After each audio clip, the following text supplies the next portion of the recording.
have 4 daughters, and their names are Sarah, Savannah, or Summer first. Sarah first, and Summer, and Savannah, and Skylar. Did I get that right? I messed it up earlier. Okay, anyways, I'm done gloating in that. You guys are from where and how long have you been there concerning your mission? We are from a place that's 8,400 miles from here. It's called Masai Mara. Many of you may have seen it on TV where all the animals are. It's where National Geographic comes and films all the animals. That's our front yard. It's about 6 hours south of Nairobi. Okay. And we've been there going on 10 years now, about 9.5 years. Okay, so first of all, you win the award for who's come the furthest to Sunday. They were there, and they flew in just to be, that's not true, is it? You guys are on furlough, right? Tell us a little bit about how long you're here and when you're going back. We came in the 1st of March, and we're here for about 7 months. We'll be going back at the end of October. So far, we've done over 15,000 miles traveling around, almost been in Canada even. So people think that you get to come home and rest on furlough. That's not true. It's actually easier to work over there than it is coming home to furlough. Well, we're glad you're home, at least for now, and able to share some time with us. Now, not everyone in the room is even familiar with the language of what a missionary is. And to give some context to that, anyone who has trusted Jesus Christ by calling is a missionary, one who takes up the mission that Jesus began and died to produce, and that is the making famous of the name and the work of Jesus here and around the world. And so you guys have obviously been doing that for 10 years now, and obviously prior to that, but you're now doing it on the field there. Tell us a little bit about the people you serve, and then why Africa? Why there? So a little bit about the people you serve, and then why there in Africa. The people that we're with in Masai Mara, there's 500,000 tourists a year come through. So we are with several tribes. There's 43, 44 tribes in Kenya. We worked with about 12 of those tribes because they come out, work in the lodges, work in the camps because that's where they get work. Predominantly, though, it's the Maasai tribe that we work with. Some of you may have heard about them.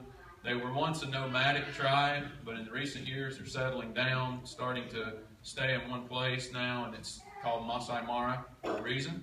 But they're herdsmen, and they have tons of animals, tons of cows. They herd all day. It's incredible to see. Some of the challenges with these people are that they still do female circumcision. They, what was the other one?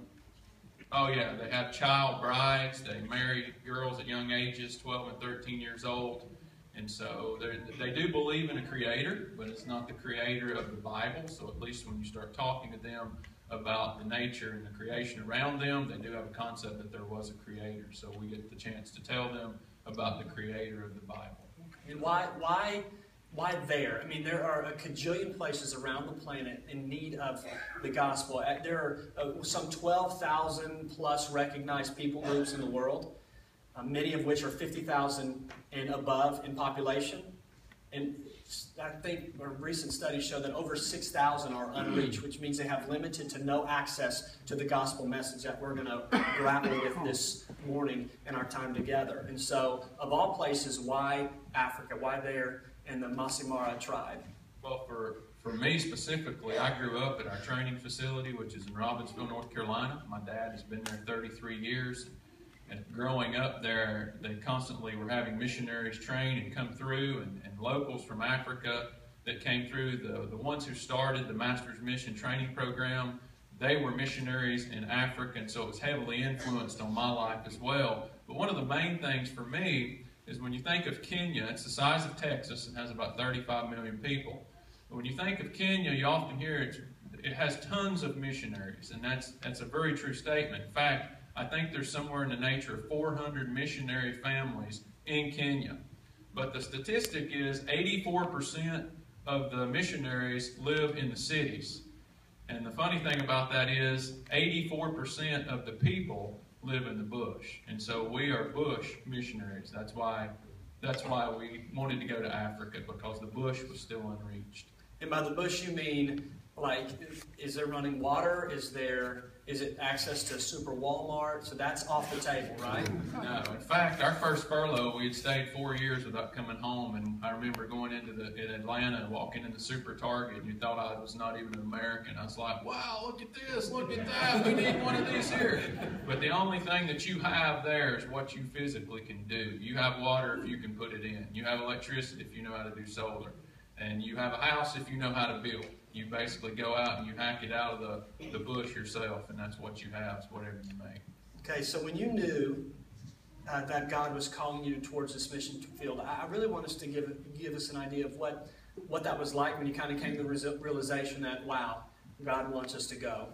And not just across the street, but across the world. And then what was the feeling? What was the emotion attached to that when you realized that this indeed was what God was doing? Well, for me, when I was about 16 years old, I was sitting in service similar to this, and the pastor was preaching on Matthew 28, and he was talking about go into all the world.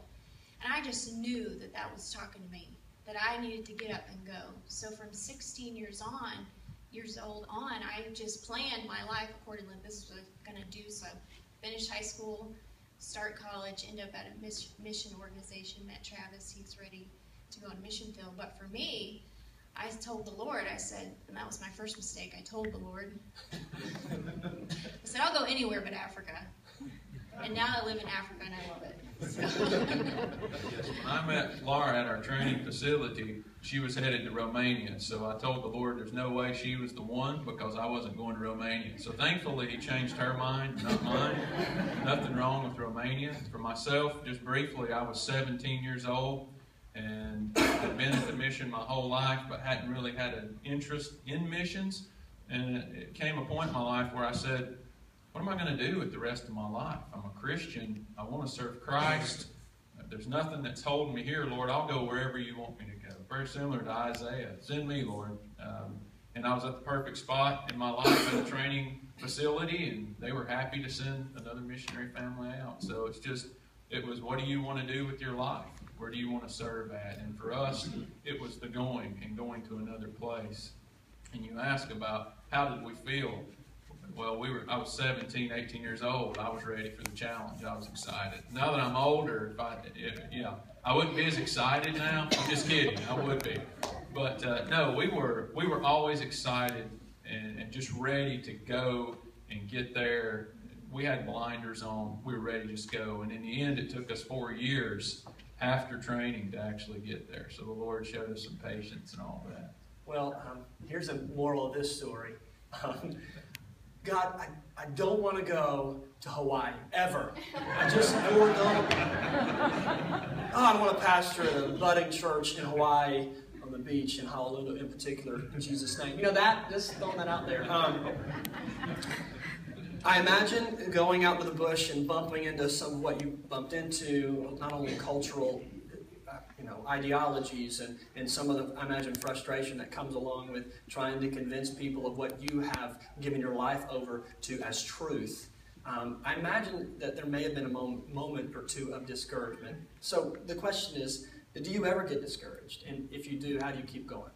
No, we never get discouraged. Awesome. Cool, I'm joking. Okay. Yes, discouragement is a fact of life over there, especially with the people that we work with. You see God's blessing when He gives you a helpmate, where you never have those discouraging days on the same day.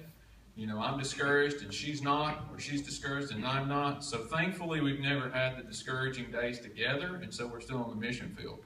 Because there are very hard days. You've got the world falling apart around you. Your water stops, your electricity goes off, somebody's dying from a snake bite at your gate, some elephant just threw a woman in the tree, you got to go get her. So it's just constant. There's always something, and there are discouragement when you're, number one, Christians, when you first get there, turn out to not be true believers and try to do more harm to the work that's going on. So discouragements are there, but God gives us His grace, and we have to continually be in His Word to know why we're there. I tell people, we live in a beautiful place. We live in the Masai Mara. But it's not a beautiful place to live.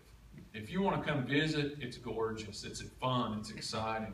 But to live there, if it's not about Jesus and sharing the gospel, I don't know anybody that would truly want to live there.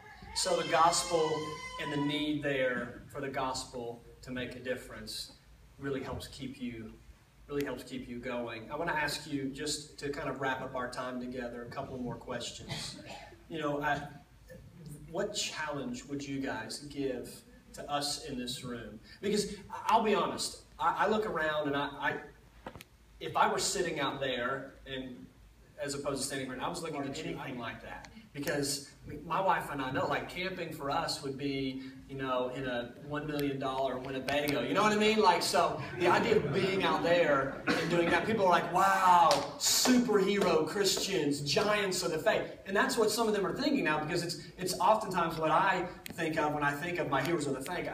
I think of our missionaries. And so how would you challenge every person in the room that's compelled to share the gospel and who might go, I can never do that? How would you encourage them, that person who doesn't feel like they have quite enough to bring to the table? First of all, we're just one of you. We're just people. I'm from over the mountain here on the other side. I'm from the back sticks of nowhere. And I always tell people, if God can use a donkey, He can use me, and He can for sure use you. Also, something that I always like to encourage people with is it's not an option. I said that in Sunday school this morning. It's not an option to be considered. It's a command to be obeyed. You don't have a choice. So sorry, everybody, but you don't have a choice. We are nothing special. We're just doing what you're doing in another place. That's all it is. And the Apostle Paul says in 2 Corinthians 4 that we carry about in our body the dying of Jesus. It doesn't say missionaries there. It says we. We are the believers. We carry in our body the dying of Jesus. And why is that? So that the life of Jesus may be shown to others. And so we don't have a choice. And I would encourage all of you, please, if you truly are a believer, truly a Christian, you can be a bad ambassador for Christ. Don't be a bad ambassador, because your silence sometimes is just as worse than saying something or not feeling comfortable. But please, share the hope that lies within you. Share how Christ has changed your life. All of us who are believers, we know Christ has truly changed our life. So, don't feel inadequate ever to share the gospel. Truly, if God can use us, me, let me say me, not her. I'm from Robbinsville, North Carolina. You probably don't even know where that's at. It's an hour and 25 minutes away. That if He can use me from that little place, He can use anybody. Well, I want to say thank you not only for your work and being willing to be used of God, but for challenging us here today. I want to take a moment to pray for them, and maybe God puts it on your heart to encourage them in one of many ways, whether it's to partner with them or to pray with them, get their information. I want them to stay just after our time together, and you can touch base with them. But I want to pray for them, and then we'll continue on in the Word today. Father, thank you.